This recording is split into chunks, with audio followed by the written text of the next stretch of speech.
चलो बच्चों, तो आज हम लोग इंग्लिश में पोएम नंबर 1 शुरू करते हैं। जो पोएम का नाम है the ant and the cricket. The ant and cricket. Ant, चींटियां तो आपने देखी है, और क्रिकेट, क्रिकेट पता है एक छोटा सा जो है वो ये इंसेक्ट, शायद आप लोगों ने देखा हो, हम लोग हिंदी में उसे झिंगूर कहते हैं। झिंगूर छोटा सा जो है वो क्रिकेट। इन दोनों की जो है वो ये पोएम दी गई है, the ant and the cricket. जिस पोएम का मेन थीम ये है कि हमेशा जितने भी छोटे छोटे इंसेक्ट भी होते हैं ना, जब ठंडी का मौसम आने वाला होता है ना, विंटर सीजन जब आने वाली होती है, तो ये सभी इंसेक्ट जो है वो विंटर सीजन के लिए पहले ही अपना खाना वगैरह जमा करके रखते हैं। जब विंटर से पहले जो सीजन आई, तो उस सीजन में, समर सीजन में, मानसून सीजन में सब अपना खाना वगैरह जमा करके रखते हैं। और वो खाना जमा करके जब विंटर सीजन आती है, तो वो अपने अपने घरों में, जो छोटे से वो हॉल में जहाँ पे भी रहते हैं जमीन के अंदर, अपने अपने घरों में विंटर के 3-4 महीने चुपचाप अंदर बैठे रहते हैं और वो खाना खाते रहते हैं। तो हर इंसेक्ट भी अपनी ये प्लानिंग करते हैं ना। लेकिन इन सब के बीच में जो ये क्रिकेट होता है ना, जब समर सीजन आती है ना, तो ये क्रिकेट इंसेक्ट जो है, ये क्रिकेट, वो हमेशा यहाँ वहाँ घूमता रहता है। समर सीजन में वो बस गाता रहता है, मस्ती करता रहता है। खाना जमा करना उसे पसंद नहीं है कि भाई ये सब कौन करे, है ना भाई। विंटर सीजन में देखेंगे कौन ये सब प्लानिंग करे। तो वो आराम से जो है वो घूमता फिरता रहता है। लेकिन जब विंटर सीजन आती है, तब उसे रियलाइज होता है कि उसने बहुत बड़ी गलती कर दी। कि भाई समर सीजन में जो है वो पूरा दिन घूमने फिरने से अगर वो थोड़ा काम कर लेता, थोड़ा खाना अगर वो बचा लेता, तो विंटर सीजन में उसे खाने के लिए कुछ मिल जाता। अब विंटर सीजन में हर तरफ बर्फ बर्फ, कुछ खाने को नहीं मिलता है, इस इंसेक्ट को कुछ भी नहीं मिल रहा था। और जब ये आंट के पास, मतलब दूसरी चींटियों के पास जब ये मदद के लिए जाता है ना, तो वो भी उसे मना कर देती है कि भाई तुमने अगर मेहनत से समर सीजन में कुछ काम नहीं किया है, तो तुम्हें विंटर सीजन में भी कुछ भी मिलेगा नहीं। बराबर ना। तो एंड एंड द क्रिकेट, उसमें यही थीम है कि ये क्रिकेट जो है वो कैसे समर सीजन में लापरवाही करता है, क्या फिर होगा जब देखा जाएगा। फिर जब विंटर सीजन आती है तब उसे रियली पता चलता है। तो अब देखो, इसके पोयम में जो है वो हम लोग समझे लाइन टू लाइन कि क्या दिया हुआ है। जैसे कहते हैं, a silly young cricket accustomed to sing. Silly young cricket मतलब कहता है सिली, पागल जैसा ये क्रिकेट। अकस्टम टू सिंग मतलब उसे हमेशा बस गाने की आदत। अकस्टम टू सिंग मतलब बस उसे गाने की आदत है, वो गाता ही रहता पूरा दिन। Through the warm sunny month of gay summer and spring. कहते हैं ना, warm sunny month of gay summer and spring, के समर और स्प्रिंग सीजन के जो सनी मंथ, मतलब जो गर्मी का सीजन होता है, इतना सुंदर वो मौसम होता है ना, तो उस मौसम में बस वो पूरा दिन गाया ही करता था। began to complain when he found that at home his cupboard was empty and winter was come। तो कहते हैं कि जब विंटर वॉज कम, जब सर्दियां आ गई ना, मतलब कि जब जो है वो ठंडी का मौसम आ गया, then he began to complain, तब वो कंप्लेन करने लगा, तब उसे चिंता होने लगी। व्हेन ही फाउंड दैट, कि जब उसे पता चला कि at home his cupboard was empty, क्योंकि घर पे उसके कपबोर्ड, मतलब उसके सभी जो है वो ये सामान तो खाली पड़े हुए हैं। कहते हैं ना, सभी जो है वो जगह वो खाली पड़ी हुई है। क्यों? क्योंकि अब विंटर सीजन आ गया, और उसने जो है वो समर सीजन में तो खाली गा कर टाइम पास कर दिया, कुछ खाना तो उसने जमा किया ही नहीं। तो अब विंटर सीजन में जो है वो उसे खाना कहाँ से मिले। Not a crumb to be found on a snow covered ground. Not a crumb, crumb मतलब कि एक खाने का टुकड़ा भी, एक ब्रेड का टुकड़ा कहते हैं, कि एक टुकड़ा भी उसे नहीं मिल रहा था। On the snow covered ground, snow covered मतलब कि पूरी जमीन अब जो है वो स्नो से, बर्फ से ढकी हुई थी, कि उसे खाने का एक टुकड़ा नहीं मिले। Not a flower could he see on a leaf on a tree, है ना, not a leaf on a tree, कि जहाँ पर बर्फ का सीजन आता है ना, तो पेड़ों से जो है वो पत्ते, फ्लावर्स, ये सब भी जो है वो गायब हो गए। क्योंकि चलो ये क्रिकेट इंसेक्ट है, वो तो पत्ते और फूल भी खा लेता है, लेकिन इस विंटर सीजन में वो भी कुछ नहीं था। Not a flower could he see, कि ना उसे कोई फ्लावर दिखाई दे रहा था, not a leaf on a tree, कि ना ही पेड़ पर कोई पत्ते दिखाई दे रहे थे। Oh what will become says the cricket of me. तो अब वो क्रिकेट कह रहा था what will become of me, कि अब मेरा क्या होगा। अब वो क्रिकेट पछतावा कर रहा था ना कि अब मेरा क्या होगा, कि मैं कैसे बचूंगा।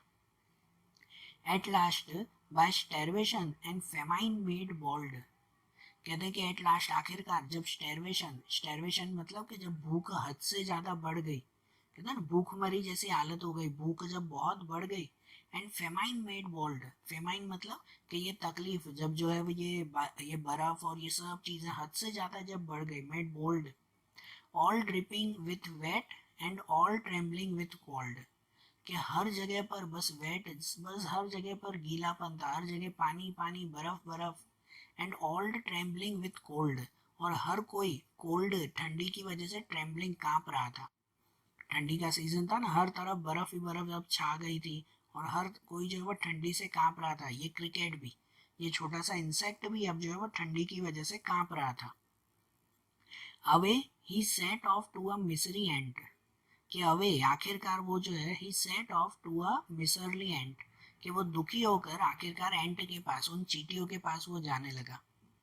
To see if to keep him alive he would grant him shelter for rain.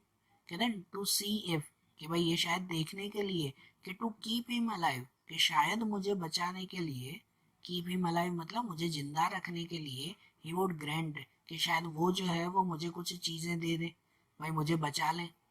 मतलब क्रिकेट की अब हालत खराब हो चुकी थी ठंडी की वजह से, तो वो इतनी खराब हालत के बाद आखिरकार वो किसके पास गया, एंट के पास गया, उन चींटियों के पास गया, कि शायद वो उन्हें बचा ले, शायद वो उन्हें कुछ चीज़ें दे दे। कहते हैं ना grand him shelter from rain, shelter from rain मतलब इस बारिश से बचने के लिए शायद वो उसे घर दे दे चींटियाँ। And mouth full of grain, mouth full of grain मतलब कि थोड़ा सा अनाज, थोड़ा सा खाना दे दे। कि ना वो क्रिकेट चींटियों के पास जा रहा था कि शायद बचने के लिए कुछ जगह दे दे, थोड़ा सा खाना दे दे। He wished only to borrow, he would repay it tomorrow. Cricket कह रहा था कि मैं उसके पास जाकर कहूंगा कि he wished only to borrow, भाई ये सब चीजें वो उधार मांग रहा है। He would repay it tomorrow, कि वो उसे बाद में चुका देगा। कहता ना अभी हालत खराब चल रही है, तो वो उस एंट के पास जाएगा और ये जाकर कहेगा कि भाई प्लीज अभी मुझे थोड़ा खाना उधार दे दो, जब ये बर्फ उतर जाएगी ना, जब दूसरा सीजन आएगा ना, तो मैं तुम्हें फिर से वो सब खाना जो है वो दे दूंगा, भाई अभी मुझे उधार दे दो। If not he must die of starvation and sorrow. कि इफ नॉट, कि अगर चींटियों ने मना कर दिया ना, तो he must die of starvation and sorrow, तो वो स्टैरवेशन मतलब इस भूख की वजह से, और सोरो मतलब उदासी, उदासी की वजह से, उदास होकर वो मर ही जाएगा। क्रिकेट कह रहा था कि वो चींटियों से जाकर मदद मांगेगा, और अगर उसने मना कर दिया चींटियों ने, तो वो तो भूख की वजह से मर जाएगा, फिर नहीं बचेगा। तो उसने चींटियों को जाकर ये सब कहा, और फिर आगे क्या, तो आगे कहते हैं says the ant to the cricket, I am your servant and friend, but we ants never borrow, we ants never lend. तो ये कहते हैं says the ant to the cricket, तो जब क्रिकेट ने चींटियों को जाकर सब बातें कही ना, तो चींटियों ने जवाब दिया कि आई am your servant and friend, कि भाई मैं तुम्हारा, चींटियों ने कहा कि भाई हम जो है वो ये तुम्हारे नौकर बन जाएंगे, तुम्हारे दोस्त बन जाएंगे, पर तुम जो बोलो वो हम करने के लिए तैयार हैं। But we ants never borrow, we ants never lend. पर हम आंट्स, हम चींटियां न कभी किसी को उधार देते हैं, न कभी किसी से उधार लेते हैं। ना चींटियों ने सीधा ही कहा कि हम तुम्हारे दोस्त हैं, भाई तुम बोलो ये काम करना है, मैं काम करके देंगे। चींटियों ने क्या कहा कि हम तुम्हारा काम करके देंगे जो भी बोलो, लेकिन हम कभी किसी को उधार देते नहीं हैं, कभी किसी से उधार लेते नहीं हैं, तो हम खाना तुम्हें देंगे नहीं। पता है एंड्स जो होती है ना, वो एंड्स बहुत ही डिसिप्लिन वाले इंसेक्ट कहलाते हैं। वो हमेशा हर काम पूरी डिसिप्लिन के साथ करते हैं, पूरी मेहनत के साथ करते हैं। जैसे नहीं उनके खुद के रूल्स हो, वैसे रूल्स के साथ करते हैं। तो यहाँ पे भी जैसे एंड्स वो कह रही है ना कि हमारा सीधा ही रूल है कि तुम जो बोलो वो काम करने के लिए तैयार हैं, लेकिन हम कभी किसी को उधार देते नहीं है, न लेते हैं। But tell me dear cricket, did you learn nothing by when the weather was warm. वो चींटियां उनसे पूछ रही थी कि but tell me dear cricket, भाई क्रिकेट एक बात तो बताओ मुझे, कि did you learn nothing by when the weather was warm, कि जब वेदर वार्म था मतलब जब सीजन जो है वो गर्म थी, समर सीजन थी, तो क्या तुमने कुछ भी रखा नहीं अपने पास। डिड यू ले नथिंग, भाई कुछ भी बचाया नहीं तुमने। क्वोथ द क्रिकेट नॉट आई, तो क्रिकेट ने सीधे ही जवाब दिया कि नॉट आई, नहीं मैंने कुछ नहीं बचाया, बरोबर ना। उस एंड ने पूछा कि भाई तुमने कुछ तो बचाया होगा ना, थोड़ा तो खाना जमा किया होगा, तो उसने मना कर दिया कि नहीं मैंने तो कुछ भी जमा नहीं किया। My heart was so light that I sang day and night, for all nature looked gay. तो क्रिकेट क्या कह रहा था, my heart was so light, कि उस वक्त मेरा दिल बहुत खुश था। कब, समर सीजन में। क्रिकेट कह रहा था कि वो समर सीजन में ना मैं बहुत खुश था। That I sang day and night, कि बस मैं दिन रात गाता ही रहता था और कुछ भी नहीं। फॉर ऑल नेचर लुक्ड गे, कि पूरा नेचर एकदम गे, एकदम सुंदर लग रहा था। इतना सुंदर ये नेचर लग रहा था कि मैं नेचर को, इन पेड़ पौधे फूल नदियाँ इन सबको देखकर मैं बस पूरा दिन गाता ही रहता था। तो समर सीजन में मैंने कुछ खाना जमा ही नहीं किया, मैंने कुछ किया ही नहीं, मैं तो बस खाता और मस्ती करता रहता था। Go then says the ant and dance the winter away.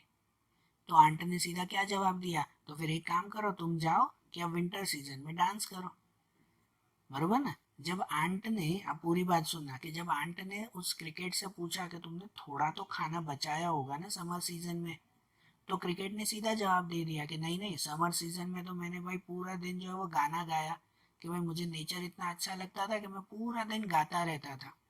तो चींटियों ने सीधा ही जवाब दे दिया कि समर सीजन में तुम गाते रहते थे ना, तो अब विंटर सीजन में नाचते रहो, कि हम तुम्हें खाना देंगे नहीं, बरोबर। उन एंड्स का सीधा ही जवाब था कि अगर तुम समर सीजन में गाते रहते हो तो विंटर सीजन में नाचते रहो, कि अब तुम्हें खाना तो नहीं मिलेगा।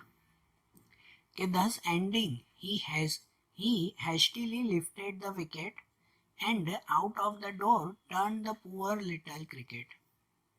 कि आखिरकार वहां पर जो है वो उसने विकेट, मतलब ये बातें उसने सच में मन पे ले ली। मतलब क्रिकेट को अब रियलाइज हुआ कि हाँ चींटियां सही कह रही है, कि अगर समर सीजन में मैंने मेहनत नहीं की है तो विंटर सीजन में मुझे कुछ भी नहीं मिलेगा। और आखिरकार वो चींटियां दरवाजा बंद करके चली गई और ये भी उदास होकर वहां से मुंह फेर के निकल आया। Folks call this a fable, I will warrant it true. Some crickets have 4 legs and some have 2। तो कहते हैं कि इसी वजह से शायद ये फॉक्स, भाई शायद ये जो है वो ये बातें कहते हैं, शायद जो है वो ये बातें ये कही जाती है कि भाई कोई कोई क्रिकेट्स 4 लेग के होते हैं तो कोई कोई 2 लेग्स के होते हैं। कहते हैं ये तो जस्ट आखिरी में बात बताई गई है कि शायद जो है वो ये ऐसे कहा जाता है कि शायद कभी कोई क्रिकेट जो है वो ये 4 लेग्स के होते हैं, तो कोई कोई क्रिकेट ये इंसेक्ट वो 2 लेग्स के होते हैं। क्योंकि कोई कोई इन ठंडियों की वजह से, इन ठंडियों की सीजन के लिए कोई क्रिकेट अच्छी तरह से काम करते हैं, तो शायद कोई क्रिकेट अच्छी तरह से आज भी काम करते नहीं है। सो मोरल ऑफ द स्टोरी ये है कि देखो जब मुसीबत का समय आए ना, उसके लिए जो है वो फिर पहले से ही रेडी रहना अच्छी बात है। कि जब मुसीबत आएगी उसके बाद देखेंगे तो ये क्रिकेट की तरह हालत हो जाती है, कि जब विंटर सीजन आया उसके बाद कुछ बचा ही नहीं, क्योंकि समर सीजन में तो कुछ काम किया ही नहीं था। तो इसलिए मुसीबत आए तो उससे पहले ही आप लोग अपनी तैयारी करके रखो, कि जब ये चीज़ें आएगी तो हम तैयार रहेंगे। नहीं तो अगर आखिरी समय पर कुछ करने बैठोगे ना, तो फिर वो कुछ भी नहीं होगा और हमें हमेशा हार ही हार मिलेगी, बरोबर। समझ आई ये बात। तो देखो आज जैसे हमने इंग्लिश की ये पोएम देखी ना, अब ऐसे ही इंग्लिश की दूसरी पोएम्स हम लोग अगले वीडियोस में देखेंगे। Okay, thank you.